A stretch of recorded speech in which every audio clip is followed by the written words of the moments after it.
Welcome everyone to today's virtual event, Shaping the Future of Quality and Safety Together. I'm Lynn Stevenson, co-chair of the Board of Directors of Healthcare Excellence Canada. It's pretty hard to describe how wonderful it feels to share our name and introduce our new organization to you today. It's almost like the best birthday ever. We're thrilled to have panelists and registrants joining us from across Canada and internationally. I'd like to begin, however, by acknowledging the treaty and unceded lands of the First Nations, Inuit, and Métis peoples on which attendees are gathered in Canada from coast to coast to coast. On a personal note, meeting today on the lands of the Lekwungen-speaking peoples of the Esquimalt and Songhees First Nations here in Victoria, British Columbia. As a national organization, many of you are aware, as we work with government organizations and communities across the country and across the traditional territories and lands of many First Nations, Inuit, and Métis. As part of our commitment as an organization to reconciliation, we intend to be guided by the perspectives of First Nations, Inuit, and Métis peoples to foster shared learning and enhanced relationships, cultural safety, and humility within Healthcare Excellence Canada and in the health system. More than a year ago, we embarked on a path to amalgamate the Canadian Patient Safety Institute and the Canadian Foundation for Healthcare Improvement and create a new organization. We believed, as the leadership of both these organizations, that we had an enormous opportunity to achieve safer, higher quality, and more patient-partnered healthcare. Working with partners like many of you, our respective organizations had achieved a great deal, and we have a great deal of pride in the legacy that we have left. But we also recognize there is much more to do. Sadly, there are persistent gaps in healthcare quality and safety. Unintended harm in the health sector is the third leading cause of death in Canada, and we've learned a lot about that through COVID. Almost 9 in 10 people in Canada want safe and appropriate care closer to home. Yet almost half of Canadians report that the condition they visited an emergency department could have been treated likely in a timely manner somewhere else. So you can see where there's work to do. We strongly believed a single organization with an integrated focus on quality and patient safety, we would be able to help move the dial in some of these areas of challenge. By teaming up, we also have a greater capacity to work with partners like yourselves. We reached out to get people's perspectives on this idea at the time of amalgamation, and we heard strong support for coming together. And we knew that together we could deliver widespread, lasting improvement in healthcare quality and patient safety. We didn't know, as none of us did, is that within months the health system would be called to respond to the COVID-19 pandemic. And I am proud to say that we stepped up like everybody else in our response. Healthcare systems are adapting to this pandemic with tremendous innovation, and we believe as an amalgamated opportunity, we have that. Because we actually impact and have reach to many, many organizations, many communities, and many people. The rationale for coming together to seize this opportunity, if anything, is stronger today than it was last year. And we cannot do it without you. We are about partnerships. So let's get started. I will turn it over to our CEO, Jennifer Zellmer, to tell you a little bit more about our organization and the panel that was coming up. Thank you so much for your participation. Thanks so much, Lynn, and a big welcome to everybody who is joining us virtually across the country, and I see also internationally. Thank you to everyone who's introducing themselves in the chat. As Lynn said, my name is Jennifer Zellmer, and for the first time, I can say publicly that I'm the President and CEO of Healthcare Excellence Canada, which is a wonderful thing to be able to say. And I'm joining today from the traditional unceded territory of the Algonquin Anishinaabe. And I'm so fortunate to be able to live, work, and play in this place. A few housekeeping announcements as we get started and some introductions, and then we'll move on to more of the introductions of our organization. So you heard from Lynn Stevenson, our board co-chair who started us off. Ron Goose, our other board co-chair, will be closing the session today. So you'll hear from both of them. You'll hear from me right now, and Marianne Darpino will be introducing and moderating our panel as well. So we've got a great lineup in the panel for you today, and we're really excited to get to that conversation. In terms of the housekeeping announcements, just a reminder that this session is being recorded. If you have any technical challenges, please feel free to type a message into the chat, and Dalal will try and sort things out for you. You should also note that interpretation is available for this session today. Please choose the language you wish to listen to from the interpretation menu, which is usually at the bottom of your Zoom screen. L'interprétation est disponible pour cette session. Veuillez choisir la langue que vous souhaitez écouter aujourd'hui dans le menu, qui est d'habitude au bas de votre écran. I also encourage you today to, at any point within the webinar, type ideas, comments, questions. We do want this to be an integrated conversation.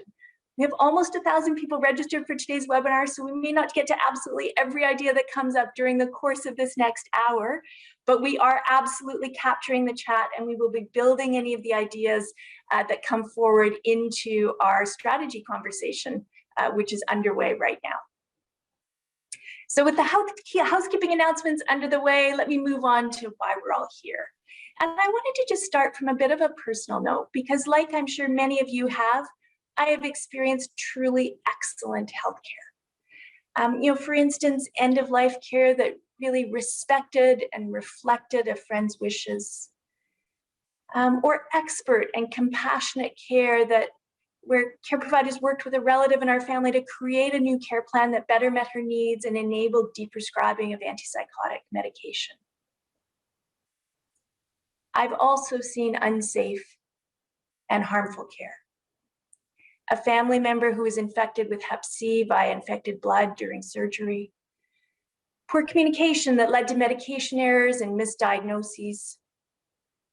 A friend with a long-lasting back injury caused by lifting a patient when no one was able to help her. And I know that I'm far from alone in having seen both sides. As Lynn said, Healthcare Excellence Canada was born of a belief that everyone in Canada deserves excellent health care, and a recognition that we're not there yet. So we're bringing together the Canadian Patient Safety Institute and the Canadian Foundation for Healthcare Improvement to power more change. We're joining truly talented people, broad partnerships with each and every one of you on this call and others, deep knowledge and rich legacies to shape the future of safety and quality together with you. Excellence sits at the heart of our new name for a reason. It's a standard we strive towards, a calling that demands action and inclusion, and a goal that we can define together across those boundaries and silos that we see in our health sector sometimes. And, absolutely working through the messiness and uncertainty of a global pandemic. Excellence is why we're here, because we know it's what our partners, what you are reaching for each and every day, and we want to be right there with you, joining forces for better care. So if we move on to the next slide, we started this journey about a year ago with our shared commitment to pursue amalgamation. We then have votes of the members in August that led us to announce the new board and leadership in October, and that brought us to today, and our ability to share our new name and to open the new book for our organization. We'll be doing this work of pursuit of healthcare excellence in 4 main ways. Finding and promoting innovations and innovators, so those points of light where people have sought out a better way, connecting them with each other. The second, to drive the implementation, adoption, and evaluation of proven innovations and effective safety interventions. Trying to move beyond that old adage of Canada as a country of pilot projects to make sure that everyone who can benefit has access to those proven innovations. Third, recognizing that we also need to build our capacity as a health system, building our capabilities to enable a focus on healthcare excellence. And last, but certainly not least, focusing on making the right thing to do the easier thing to do by shaping the future, catalyzing policy change, catalyzing structural change that make it easier to move towards excellence in healthcare. As we do this, we're going to be focusing on both quality and safety. We're going to seek culturally safe, equitable care. We're going to embed lived experience and the unique perspectives at the governance level and across our work. And we also intend, as Lynn said, to be guided by the perspectives of First Nations, Inuit, and Métis to foster shared learning and enhance relationships that enable cultural safety and humility, both within Healthcare Excellence Canada and within health systems across the country. And this is about all of us. So without further ado, and with, again, a shout out to everyone who's joined us right across the country and beyond today, I want to turn over to Marianne, who will introduce our panel and broaden the conversation about excellence in healthcare. So Marianne, over to you. Thank you, Jennifer, and thank you, Lynn, for setting the perfect context for our panel discussion. So hello, everyone. What an absolute pleasure to be joining you today as one of the HEC hosts, together with my colleagues from coast to coast to coast. And it feels so good to say that. And what an amazing time of the year to be celebrating the launch of HEC with all of you, and with the promise of spring right around the corner and all things, fingers crossed, soon to be in bloom. So I am joining you from Bolton, Ontario, the place I call home and which I acknowledge as land to many First Nations people, including the Anishinaabe, Haudenosaunee, and Mississaugas of the Credit. It truly is an opportunity to spend this time with so many dear friends of CPSI and CFHI who are joining us and sharing in the excitement, as Jennifer said, as we launch HEC today. And I believe that so many are here today and sharing in the excitement because of the shared commitment to safer care that has and will continue to galvanize our relationships and move that needle in safety and quality with and for more people in Canada. And I believe it's that shared collaboration to this commitment that has essentially created the value for HEC for people across the country. Many of you have had a huge part in building the strong foundation within the legacy organizations that will carry into the new. And that foundation rests upon the guidance and perspectives of the very people and groups we strive to support in partnership with patients, Indigenous peoples, leaders, and providers across the country. This essentially is at the essence of how we wish to work together with and for more people. So at this time, I would like to warmly welcome a dynamic panel of colleagues who are joining us today and bringing forward those very perspectives, and will share insights and reflections as we journey the new together. So I would like to introduce Marion Crow, CEO from First Nations Health Managers Association. Welcome, Marion. Heather Thiessen, patient partner from Saskatoon, Saskatchewan, partnering for the past 13 years, both in her own province as co-chair of her Provincial Patient and Family Leadership Council and nationally with Accreditation Canada and Health Standards Organization, as well as a member of the HEC Strategy Working Group of the board. So welcome, Heather. And joining us is Margaret Melanson, Vice President, Quality and Patient-Centered Care from Horizon Health Network. So warm welcome to all of you, Marion, Heather, and Margaret. So we are starting the panel discussion with some guiding questions that we would really like to learn more about, as I said, as we journey the new. So really looking forward to this conversation with our panel, and urge, as Jennifer said, all of the participants online to pose your questions to the panel and or provide your insights into these questions. Some of my talented colleagues will be helping to answer any logistical questions in the chat as well. So we will hear from our expert panel and then turn to questions coming in. So we know that, as Lynn alluded to, we know that healthcare has become even more complex over the last year, and as a result has shone the light on quality and safety issues. So Marion, I wonder if I can turn to you to start us off and share some of your thoughts of the healthcare issues that we should be mindful of as we look 3 to 5 years into the future. Well, thank you, Marianne. I'm joining from unceded and unsurrendered territory of the Algonquin people in Ottawa, and it is a wonderful privilege to be joining and to join in the celebration of this milestone for healthcare excellence in Canada. So I just wanted to give a huge congratulations for this milestone. And I think what I'd like to share is, I saw somebody in the chat from Treaty 4 territory joining, and I myself am a proud Pie Pot First Nation a proud Pipot First Nation woman from just outside of Regina in Saskatchewan. And so I'm delighted to see when Treaty 4 is brought up, because that is where home is for me.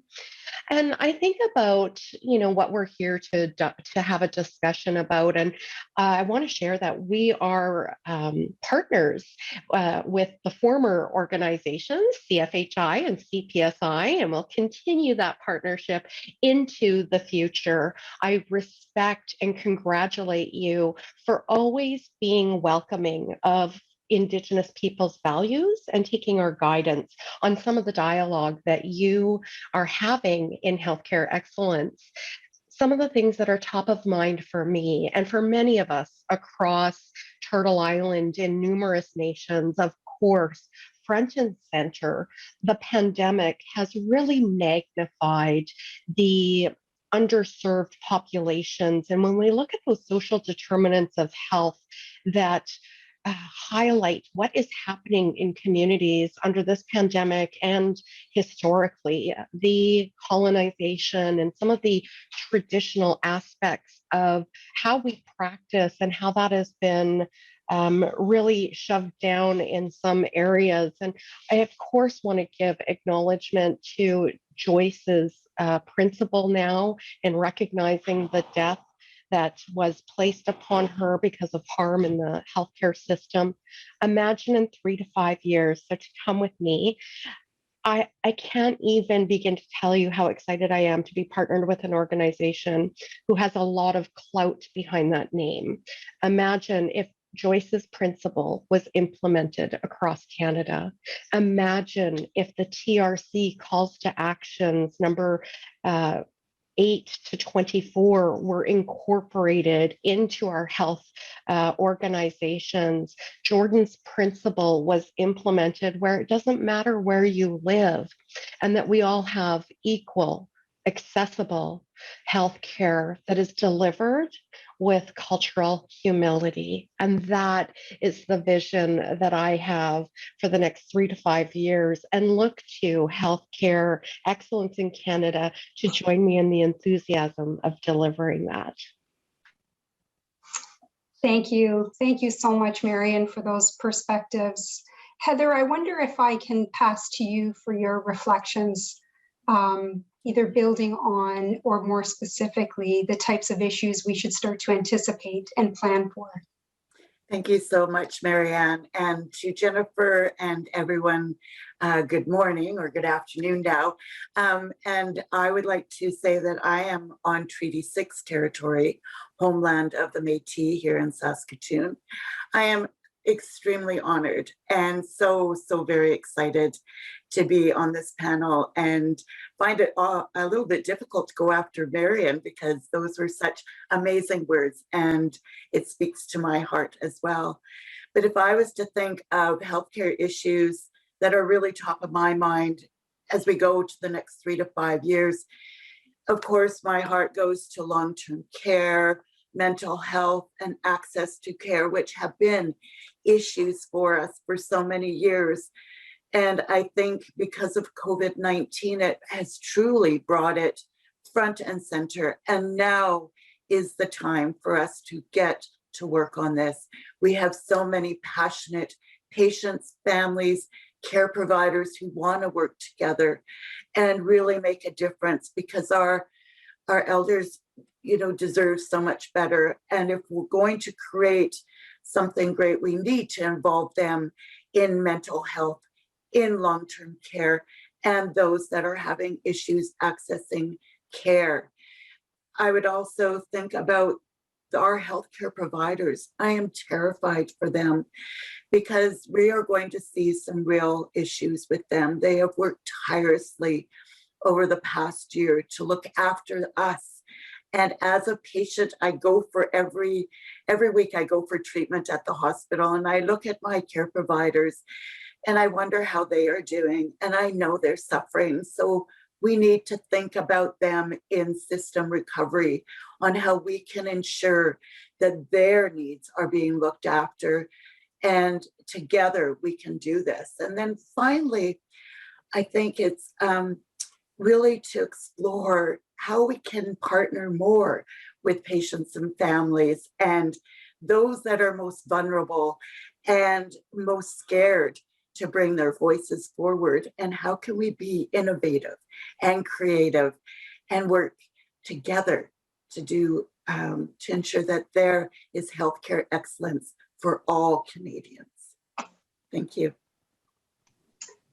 Thanks so much, Heather. I think that really spoke to our hearts. And, I really think, I love this concept of looking at new ways to partner with patients and families, and that there's a real passion and readiness for doing that. So thank you for sharing that. Margaret, perhaps I will pass to you to share some of your perspectives on the health issues that are top of mind as we look into the future. Thank you very much, Marianne, and I would echo others in saying congratulations at the advent of this exciting new organization. Horizon Health Network is located in New Brunswick on the unceded territory of the Mi'kmaq and Maliseet First Nations. The issues that I would like to raise today are similar to what you've heard from Marianne and Heather. We know that our healthcare system will soon be facing an unprecedented group of seniors and aging adults who are going to be requiring our care and services. And we really need to look upstream to assist these seniors to be living well as far as possible in their own communities, with a focus on disease prevention. As well, our pandemic has really demonstrated to us the need for greater collaboration with the long-term care sector and acute care services, and this is needed more now than ever.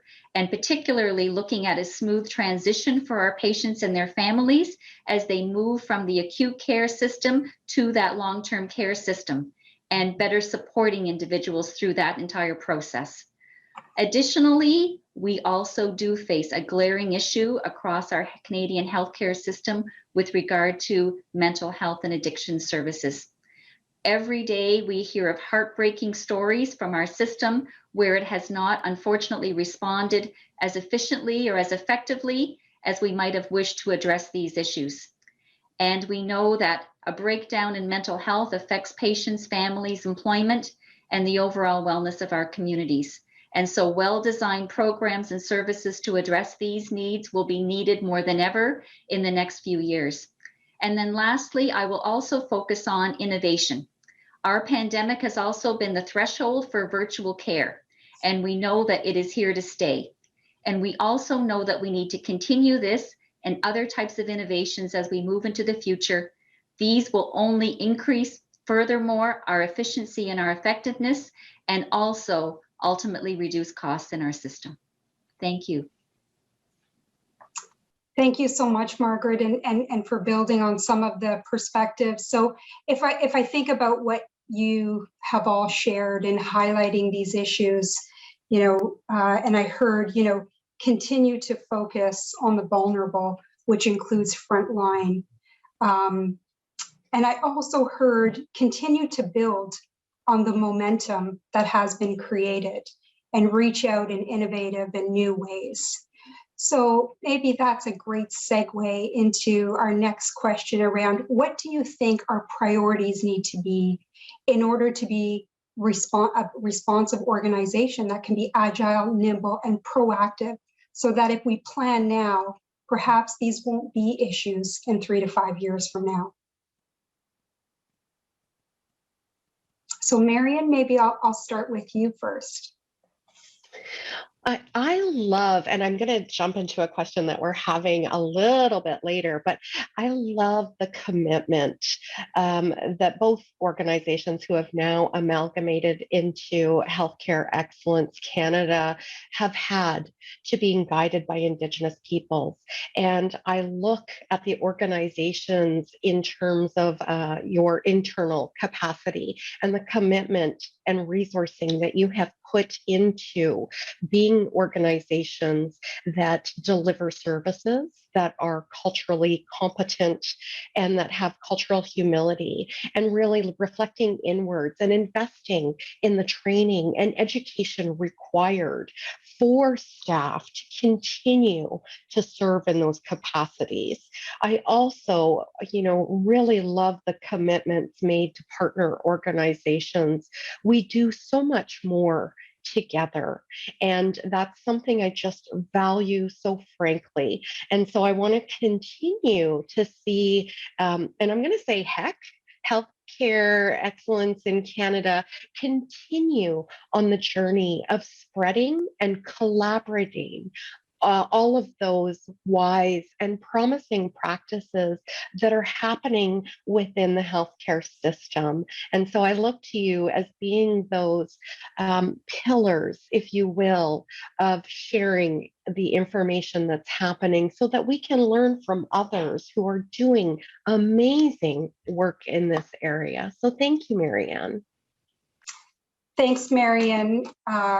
It's no secret that we've been working very closely with you and your organization and many Indigenous organizations for that guidance that has brought us to this pivotal point. And so thank you to you, because I think that value has been created over many.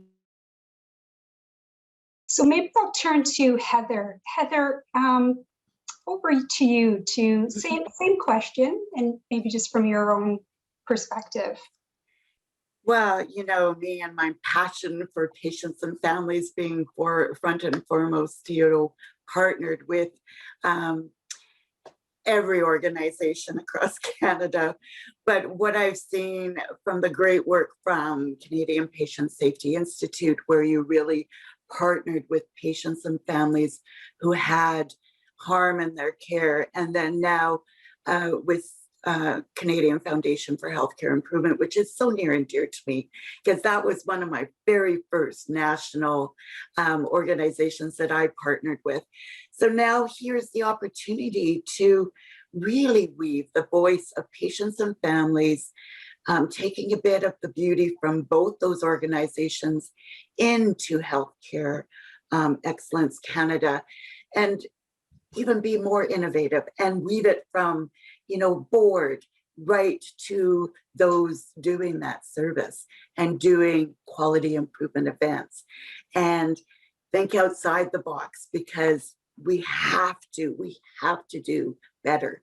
We have to get those most vulnerable voices again. I'm going to say it over and over again, because they are not being tapped into, and we have to find a creative way. And if it means us going to them, there has been a lot of harm with our First Nations and Métis people from healthcare, and we have to be aware of that and find a way to ensure that their voices can be heard in a way that they are respected and they feel safe. How can we create Healthcare Excellence Canada without those voices? So that is my challenge. And, I am so honored to be able to be on this journey with you. And I know there are so many patients and families across Canada who are very excited and wanting to work with you. So there will be education that needs to be done. I will echo Marianne, how to be culturally responsive. Even patients and families need that education. And I think that's what we can work on together as well. Thank you. Thank you, Heather, as are we. And so I think what I heard you say is, really strengthening that capability around patient engagement within groups, and many of those target audiences who have influence to advance the system. So thank you for that. Margaret, maybe I'll turn to you next. Thank you very much. Just to build on what my colleagues have said, I really believe that one of the priorities for Healthcare Excellence Canada needs to be a focus on patient experience.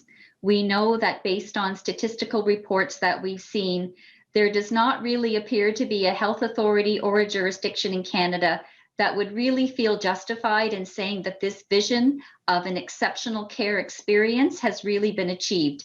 And so we know we really need to continue our work in education to improve the communication and practices in all of our organizations to not only provide high quality healthcare, but a high quality care experience. And I believe that all of us would feel committed toward this and to work with Healthcare Excellence Canada in this regard. Secondly, as I believe Jennifer had said earlier in her opening remarks, we do know that in the most cases, our healthcare in Canada is safe. However, we do know that there are continued risks in our healthcare system, despite the efforts of many thousands of dedicated healthcare workers. So we also hear that 1 out of 18 hospital visits still results in some type of preventable harm. So therefore, our healthcare system really does need to increase and I will say continue its diligence to make any improvements to mitigate risk and to improve patient safety in all of our outcomes. And then lastly, I'll say that Healthcare Excellence Canada can also provide leadership in healthcare delivery outside the walls of hospitals. So we know that most care occurs in primary care and within our communities. And so our quality and patient safety needs to stretch outside walls of any facilities to really be embraced by community healthcare with greater continuity.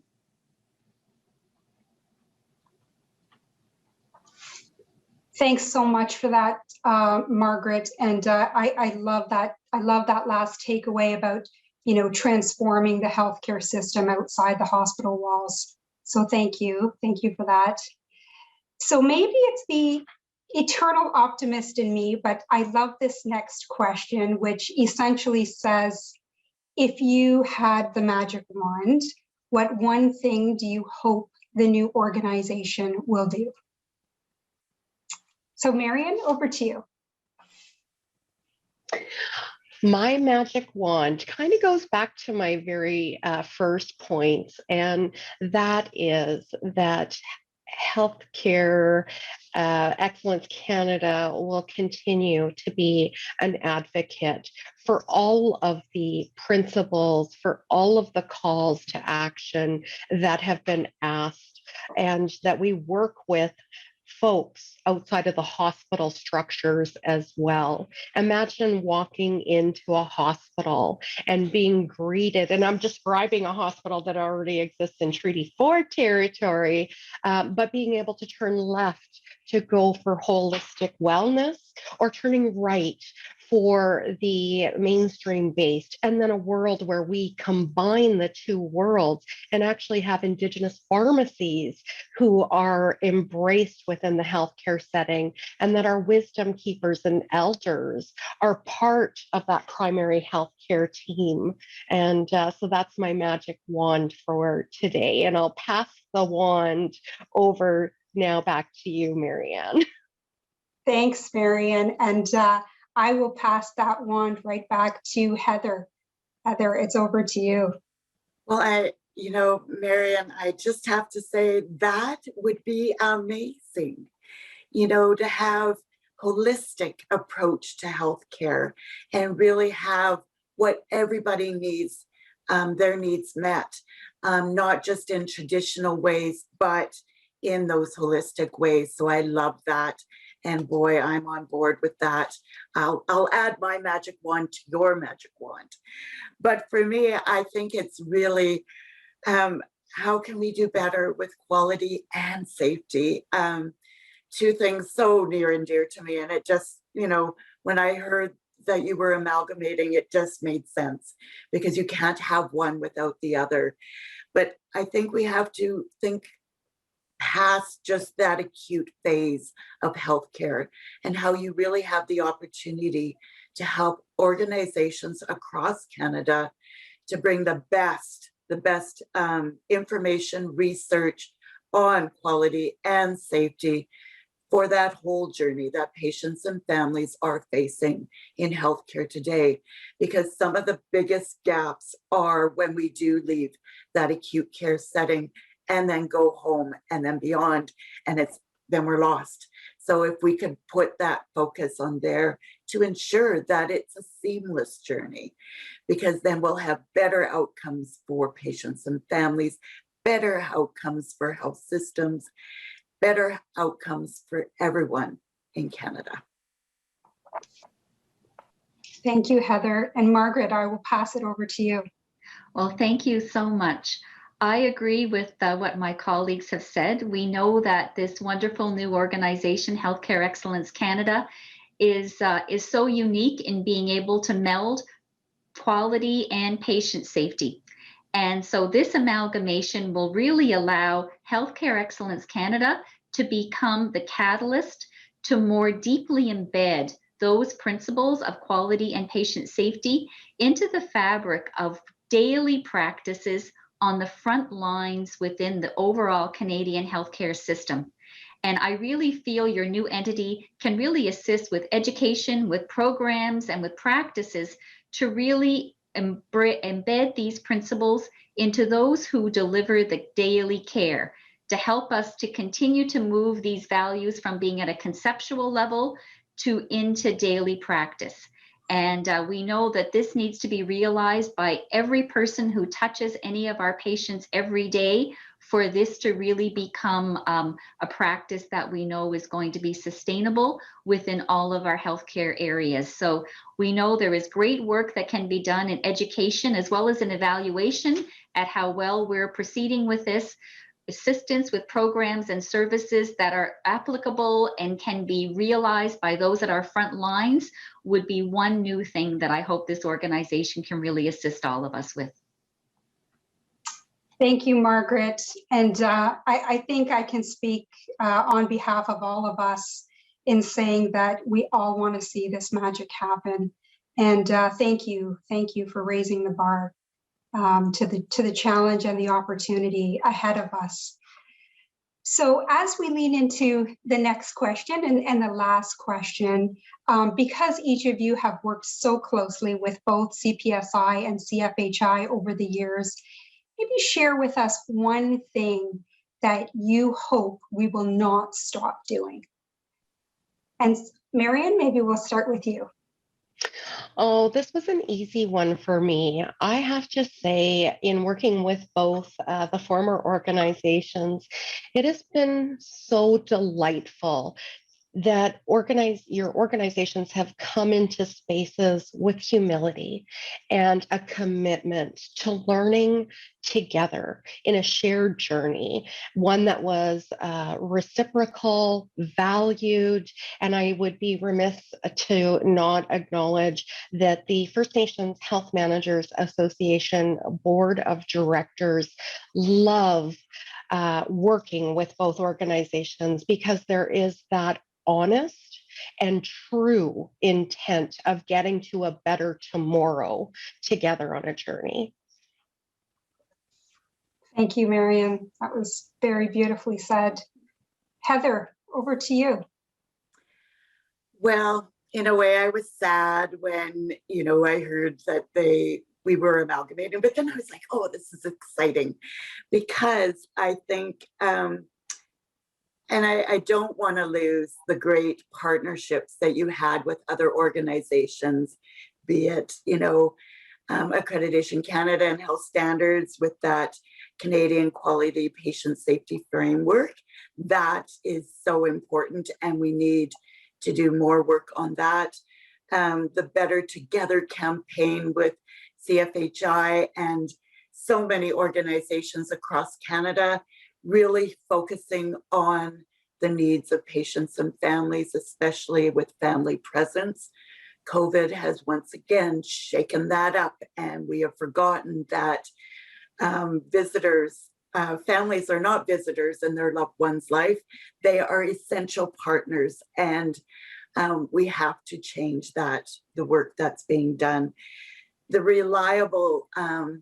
The work that from both organizations, the reliability of information that you give, and how you are creative, both with former CPSI and CFHI, to bring those voices of patients and families as faculty, as coaches, to really help organizations achieve their dreams. And, you know, that's what I don't want to lose. And I have a feeling it won't be lost. Thank you, Heather. And Margaret, I'll hand it over to you. Okay, thank you very much. In terms of what I feel would be unfortunate to lose from CFHI, when I think of it as Canadians, we really value our inclusivity, and we really believe that our diversity is our strength. And so as we continue as Canadians to open our doors to the world, we know that we have work to do in terms of removing any barriers, or worse, any discrimination that may be existing in any of our systems. And therefore, I would say the work that CFHI has launched in terms of diversity and inclusion, serving our Aboriginal patients, those of mixed cultures or gender identity, this is extremely important work to continue. And we know we haven't finished this work. We know that this is so important to the evolution of our Canadian healthcare system and overall to our Canadian society. So I would really encourage this work to continue. I feel that this has just been touched, and together we can do so much work to really evolve as a growing society in this regard. That's great. Thank you so much, Margaret, and thank you to all of you. So we have a few minutes left for some questions from the panel. Some questions from our participants. So we'll open it up now. So what we heard was that going forward, and these are some comments in response to the third question. So going forward, Magic Wand is to design for human difference, center the marginalized, because innovation lies in the margins. This way, no one gets left behind. Also need to ask, what are we building? Who are we building for? Whose power asymmetry are we serving? So maybe I'll pause there and I'll just open it up to any one of you who'd like to respond.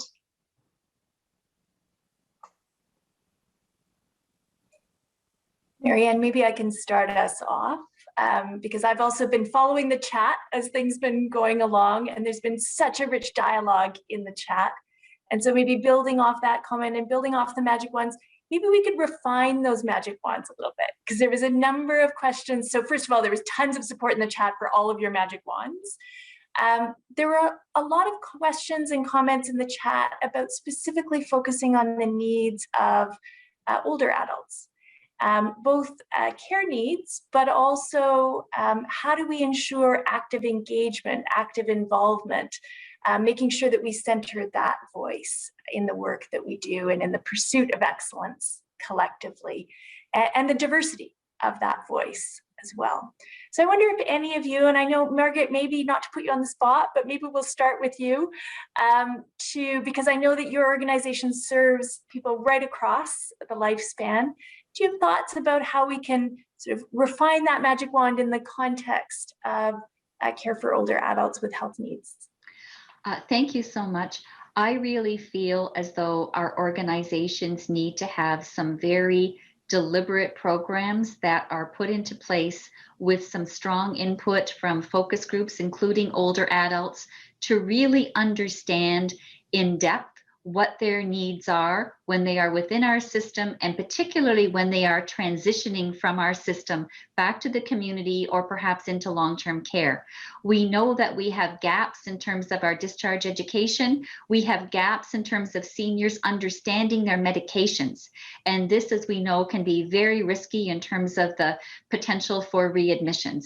And so I really feel as though we need to be listening more to our seniors, hearing their needs. And in order for us to have programs that are effective, they need to be well planned, and they need to be very, I will say, intentionally delivered and evaluated. And you look like you're ready to jump in. Go for it. I am ready because, you know, Margaret and Jennifer, I think of my mother-in-law. My mother-in-law is 95 years old and lives in a long-term care residence. And, you know, here's a woman who's been healthy all her life, and I'll try not to get emotional, But she's very sad. And for the first time in her 95 years, we've had to put her on antidepressants to deal with her anxiety and depression caused by COVID, caused by not being able to see her loved ones, not being able to do things that she normally could do. And she said to me, Heather, you know, nobody's ever asked me what I want. And that really hit me, how we have to do better. And when I say be creative, then we go and we ask my mother-in-law and we put a mask on and we ask, what would you like? Because she said, if someone asked me, I think it would have been a different way of partnership and finding, you know, I know we're trying to keep people safe, but she said, I've had a good life. I want to be able to see my loved ones and give them a hug and tell them I love them. And I think we can't forget that. We have to remember our hearts in all this. Thank you, Heather. I think that's so important that we lead with our hearts and listen to hear, as someone said in the chat. Sorry, Marianne, you were ready to jump in. I didn't mean to interrupt you. No, Jennifer, I'm just building on some of what Heather was saying. And, you know, health is about empathy, and it should be about empathy and caring and putting the care back into our healthcare system. And I think about my cookum, which is grandmother in Cree. And when she went into a long-term care facility, the lack of cultural understanding in the care that was provided to this woman. I remember she had dementia and she would hide. And it was because she regressed to those childhood memories of hiding from Black robes who wanted to take her to a residential school. And to be able to have to explain that. And I'm named for my deceased cookum. And it really is about, let's give the honor to the people who deserve it. And that's just a value, an Indigenous value, and many other culture values, is to put care back into the elders, the wisdom keepers, all the long-term care residents, and give them the best that we have every day for what they have done for us and the 7 generations that are to come behind us.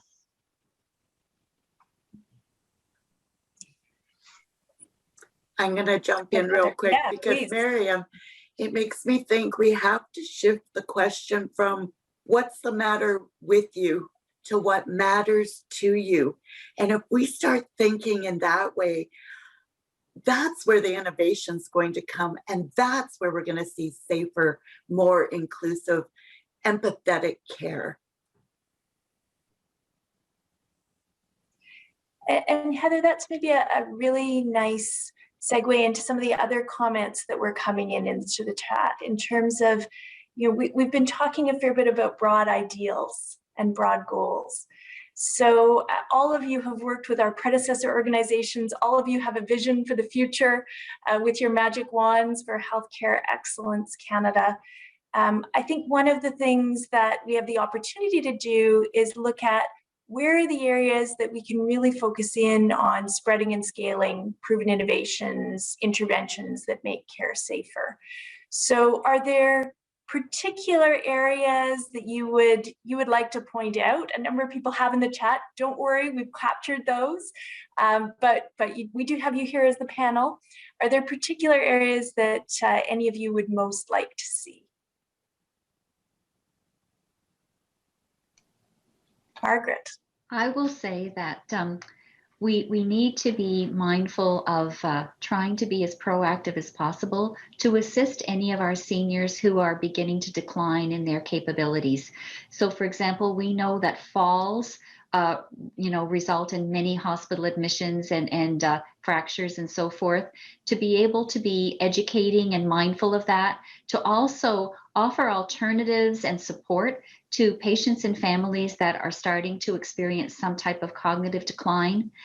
This can be very, very painful, both for the patient as well as for the family members surrounding that patient. Many people begin to feel helpless. They also are sometimes not comfortable coming forward and talking about that. And so we need to also be able to provide those kinds of supports for individuals. I saw in the chat box someone talking about trauma-informed care. And that is a principle that we really need to embrace and really, I will say, dig into as far as how we can support that, because people do come with histories and experiences, and we have to be mindful of that and recognize that as we are developing care plans for and with our patients. Thanks, Margaret. And I saw lots of nods as you were talking, so I think you were getting a lot of support on that front. Heather? Yeah, Margaret, thank you for bringing that up, because I am a patient who has been harmed by our healthcare system, and I'm often reminded by one thing that can trigger, and I go back to a very scary place in my past, and I think we have to be aware of that and have education for our healthcare providers to be able to identify that and to create safe environments for not only the patients, but the families, because my family went through every single harm that I went through. And my heart is sad for them because they couldn't stop a lot of the harm that I did encounter. And we need to put focus on that. And with, long-term care, yes, how can we make sure there is supports to ensure that everyone involved is having their voices heard, but ensuring there's safety going forward. Thanks so much, Heather. And speaking of having voices heard, we do want to make sure we hear your voices on one last question for today. So we're coming up to the speed round, I'm afraid. And then Ron's going to talk about how the conversation is going to continue as well and engage even more people. So we did warn you in advance that we would be coming to each of you in terms of one key takeaway from today's session. So we've had a few people coming into this conversation, but Marianne, it's been a while since you last spoke. So do you want to start us off? I have to say what I'm going to take away is, Heather, thank you for bringing forward asking what matters to you as a patient. And I'm also loving the chatter on trauma-informed care. And I think if we can really hold on to some of those words, we will put care back into the healthcare system. And I do just want to have a final, quick thank you to everyone who is fighting this pandemic. You are, I hold you up. Thank you. Thank you so much, Marianne. Margaret, your key takeaway? Thank you so much. I will echo some of what I had heard in the chat box, which is about leadership. And many of those who are here on this webinar today are leaders in some fashion within our healthcare system. And we know it is only with committed and dedicated leadership in many of these issues that we are really going to begin to see a change within our systems. And so I feel as though this is a start. Also that, communities and groups such as this to continue to meet, to share ideas, best practices, and just to support each other is also equally important, because I believe that many of us across this country are on the same journey. And I think that with support, we can make huge strides. Thank you. Thanks, Margaret. Heather, your key takeaway. Well, I just want to say how blessed I feel, because what an amazing room of knowledge.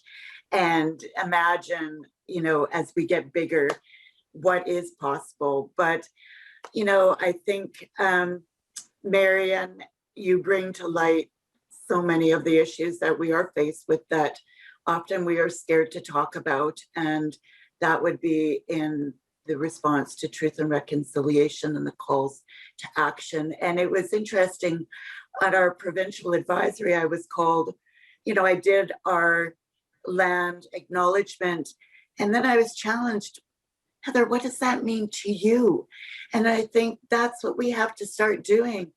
We're checking the box by saying our land acknowledgement, but really bring in what it means to us, because I think that will help us as we grow in healthcare, and what will matter to you will be across the board and helping to create better healthcare for everyone. So I'm just excited for the future. I'm excited for the partnerships that will come.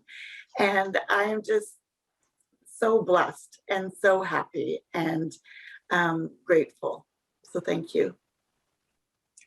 Thank you so much, Heather. And I know, Marianne, you would join me in expressing our gratitude for today's panel, for everybody who participated in the chat conversation as well, and for everyone who is committed to making healthcare better. And the conversations and the work that has to come, because I don't think any of us are under any illusion that this is an easy path. There's work to do. And so we will need all of the partners who are on this line and more to do that work together. So a big thank you for today's conversation. And Ron, I'm going to turn it over to you to talk about the continued work and conversation. Thank you so much, Jennifer. And before I start, I just want to acknowledge that Winnipeg is located on Treaty 1 land, or Treaty 1 territory, which are the traditional lands of the Anishinaabe, Cree, Oji-Cree, Dene, and Dakota, and is the birthplace of the Métis Nation and is the heart of the Métis Nation homeland. I would like to thank our stellar guests on the panel today. And I was supposed to make some notes from what the great message Marion, Margaret, and Heather brought us, but my page got so full of notes, it got to be very confusing. But I did hear the message of the TRC recommendations 8 to 24, the value of partnership, and I think probably more appropriately leadership of our patients that we work with, and the challenges of the transition stages of our healthcare system. So thank you for sharing that and sharing your other priorities and how Healthcare Excellence Canada can support you in the things that you do. We will gather the feedback from this expert panel, as well as the insightful thoughts that many of you shared on the chat box to inform the new strategy of Healthcare Excellence Canada that we're currently developing. You can be assured we've heard your voices today. We look forward to continuing these conversations with all of you and others who share our commitment to healthcare excellence as we develop our new strategy. That strategy development work is underway now and will be completed later this year. In the meantime, many familiar and important Canadian Patient Safety Institute and Canadian Foundation for Healthcare Improvement programs, the two legacy organizations, will continue in 2021 and 2022, as well as the new programs rolled out from the amalgamated organization. These legacy programs and outcomes will not be lost. You'll recognize the same commitment from Healthcare Excellence Canada to patient, family, and caregiver partnerships, even with a greater focus on equity and inclusion, and a more integrated and bold approach to improving quality and patient safety in Canada. But we cannot do it alone. As CPSI and CFHI, we brought together hundreds of teams and thousands of people across the country and representing every province and territory to move the dial on patient safety and healthcare quality. But despite these efforts, even before the pandemic, safe, high quality healthcare was not a reality for everyone in Canada.